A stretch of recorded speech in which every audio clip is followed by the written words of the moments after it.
जब जुदा होइबू जानू विदा होइबू सोना लिखब बेवफा तोहर डोलिया पे जब जुदा होइबू जानू विदा होइबू सोना लिखब बेवफा तोहर डोलिया पे।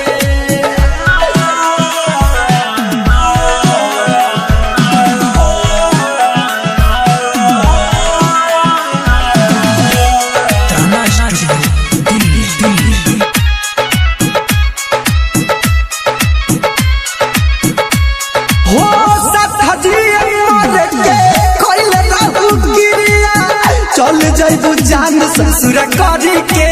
भिक्रिया सब लोग लौकी बाकी आइबू ना नजरिया दर दर भटकब खोजबा खोरे बहरिया तू दगा कइलू हो भुला गइलू पिया के नाम में हदी रचा गइलू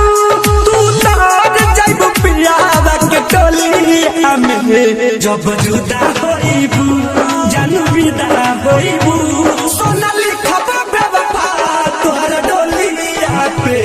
जब जुदा होइबू जानू विदा होइबू सोना लिखब बेवफा तोहर डोलिया पे।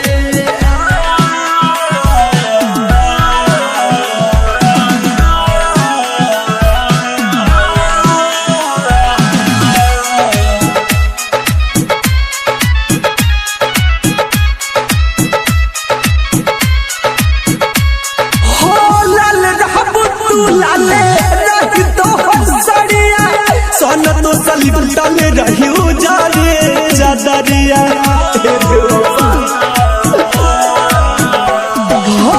पियावा के साथ अपना ससुरा में जाई हो निकली जनहजा जा को बड़ पाव मिले आई हा ओ भाई पवन खटा दिहल हम के सजा रात समावा के छोड़ी के तू अभी न जा रंगोलिया में जब जुदा होइबू जानू विदा होइबू